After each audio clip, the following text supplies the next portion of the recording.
But now let's get straight into our next debate. Do we need a limit on fat cat bosses' pay?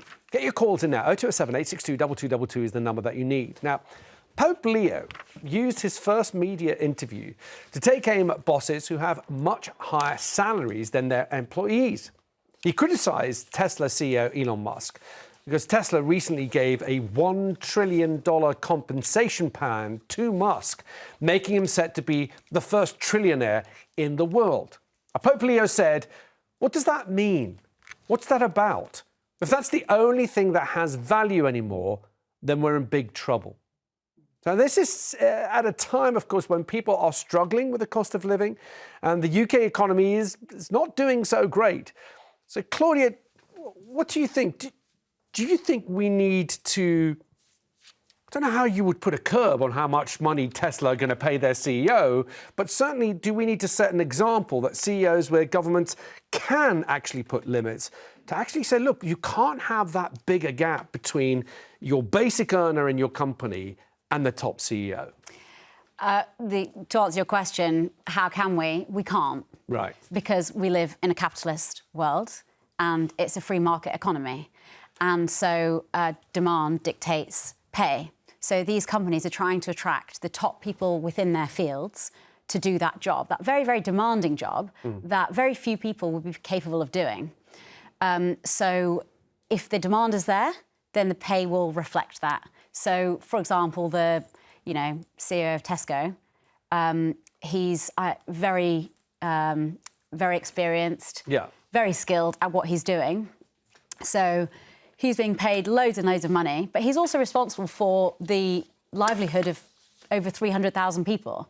So he would be being paid less than a lot of Premier League footballers who are not responsible for 300,000 people's jobs, mortgages, children, holidays, whatever. I'm sure the footballers would say, yes, but we're bringing in a huge amount of revenue to the club, which then goes into the pockets of shareholders, etc. But, Paula, Claudia's right. We can't dictate. We can't tell Tesla, no, you have to pay Elon Musk less than that. But what do you make of that point that Pope Leo is saying about that gap between your standard Tesco employee, for example, and the Tesco CEO, which is becoming greater and greater and greater and greater? And many people are looking at that going, well, hang on, if there is so much money in the Tesco system, why are you spreading it out a little bit more? Why are the people at the bottom getting just a little bit more love than that if there's so much money to go around? Absolutely. Can I just say, no, Claudia isn't correct. I think she's incorrect. We can, of course we can, dictate what our CEOs should be paid. We just choose not to, and we need to accept responsibility for that. So we could, for example, have a fair pay system in place where a CEO knows that the ratio to staff will be 6-to-1, for example. So your CEO is never going to earn more than 4 times, 5 times, 6 times than an employee. We could do that today if we chose to. But we can't enforce that onto a multinational company like Amazon or Tesla. The legal logistics, I appreciate, right. would have a number of hurdles. But you're asking, can it be done? Of course it can be done. We just choose not to. That's a problem with a lot of socialist ideas, is that they're lovely in principle, but they're not actionable, they're not realistic, and they're not, like, how do you actually carry that through? I mean, people said that about race relations and equal opportunities, but we're managing to do that. The fact is we're choosing not to. Dealing with the Pope Leo point, of course he's right. It's obscene. How can you wake up in the morning and understand that you are going to get paid 430 times more, 500 times more? And we know that it's obscene and it's unacceptable because we've even got the CEO of British Gas saying he cannot justify what he earns. And it's not a coincidence, Alexis, that the last 2 topics that we touched on, where we looked directly at poverty and its impact on society.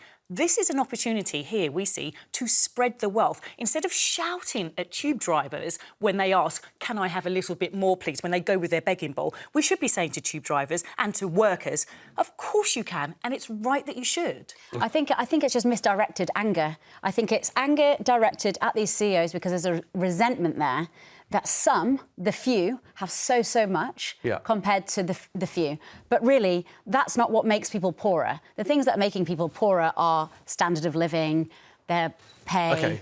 Well, Cost of living, some sorry. may argue Cost of that living. those things are connected, but we'll pick on that in just a second. Oh, don't go anywhere, because we're going to be taking your calls on this after the break. Really straight into your calls on this. Does there need to be a limit on fat cat bosses' pay? 0207 862 2222 is the number that you need.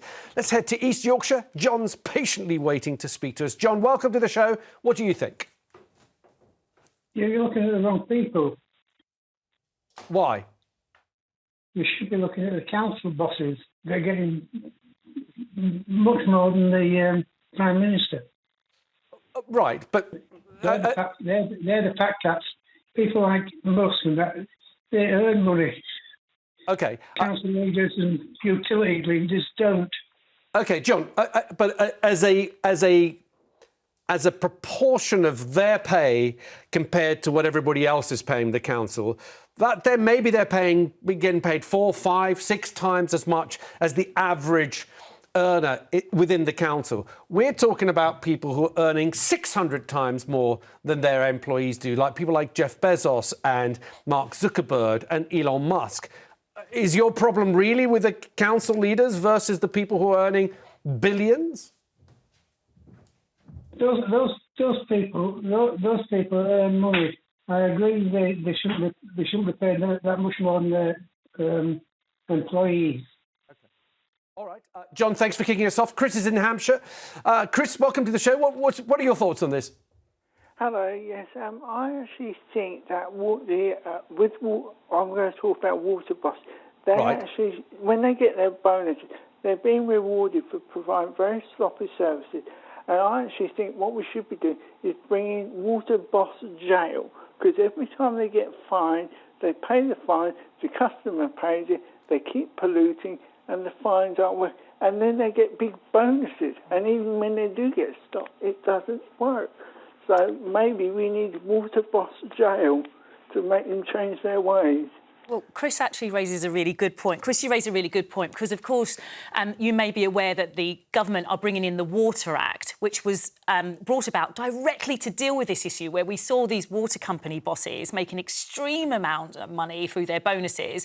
In the meanwhile, we were sifting through sewage in our rivers and lakes. So, you know, back to Claudia's point, here we see legislation being enacted to deal with that very question. Mm-hmm. My caveat to this, not putting limits on CEOs' pay would be with the exception of anyone that works for the council or that takes council subsidies that's basically paid for by the taxpayer. Because, for example, with the water bosses being paid a fortune in bonuses when the service they're providing is dreadful, they absolutely shouldn't be rewarded for that. But also, that's the taxpayers' money. When it comes to the salaries of Bezos and Elon Musk and Mark Zuckerberg, if you don't want to contribute to their great fortune, don't buy their product. You have a choice. When you want to go and use your tap, you have no option. So when it comes to things like, essential services, they have a monopoly, they pay themselves a fortune and they deliver a terrible service. If you don't want Elon Musk to be the richest man in the world, don't buy a Tesla. Oh, it's a good point. Chris, thank you. John's in London. John, welcome to the show. What are your thoughts? The two panellists you got there, they're not like free enterprise. That is the guarantee. Oh, I think Claudia does like free enterprise. John, I'm big on free enterprise. Go on, John. You can't do. Anyone making money you don't like. It proved it.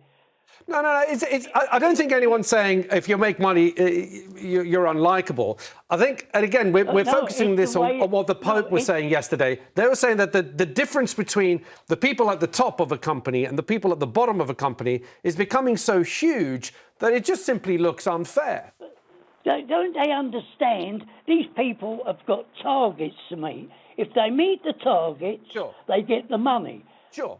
But why shouldn't the people who are working in that company, who are helping that CEO reach that target, also get some money? Yes, but they get what they paid. They know what they're going in for when they're getting paid. And I can guarantee you, people working for Elon Musk get a far more than the average people. Much more. All right. John, thank you. I mean, John makes the point, Paula, that you know what you're getting in for. If that's your salary, if the company then goes on to make billions, you've agreed to work for that salary, that's your lot. But you know that there's an equality of bargaining power when you're talking about the employee-employer. We know that. That's a fact of life. And I'm not saying I don't like money. I like money. I like nice things. I like shiny things. But Pope Leo is saying to us, he's sending out a very clear message. Devalue life and value money, and what are you going to end up with? Yeah. It's not a pretty picture. You were saying, Claudia, about that, you know, of course, no one's anti people making money, people being successful. These entrepreneurs that we're talking about, Elon Musk, you know, Elon Musk, like him or loathe him, I know he's a very divisive figure, but some of the advances that, for example, one of his companies, SpaceX, are doing, they're launching satellites that we all depend on at the moment. They're contributing to the world. They are contributing to the world, but in a sense, isn't it up to them as well to show that example of, I mean, what are you going to do with $1 trillion? No, I mean, do they not have to set an example, perhaps? Well, they don't have to do anything. And, of course. And I think there's a disproportionate amount of CEOs that are also psychopaths. So I think quite often the people that get really hot to the top of their game, so like your Elon Musk, your Jeff Bezos, I don't think they have, they think, you know, I don't think they think like Pope Francis. Is it Pope Leo. Pope Leo, sorry, Pope Leo, I'm on the old one. So, you know, it is up to them what they want to do. And I think that is unfortunately, that's the nature of capitalism. Well, say unfortunately, it's not. In America, they have a much better relationship, I think, with wealth and with acquiring wealth and working hard. And I do think, bear in mind, these CEOs, they're not clocking in at 9 and off at 5. They don't stop. They're constantly on them. Their brains are ticking over, constantly on the run. They have so much responsibility. OK. All right. So it's not an easy job. It's not an easy job. It's not an easy job at all. Well, thank you for that. Thank you for your messages as well. Vanessa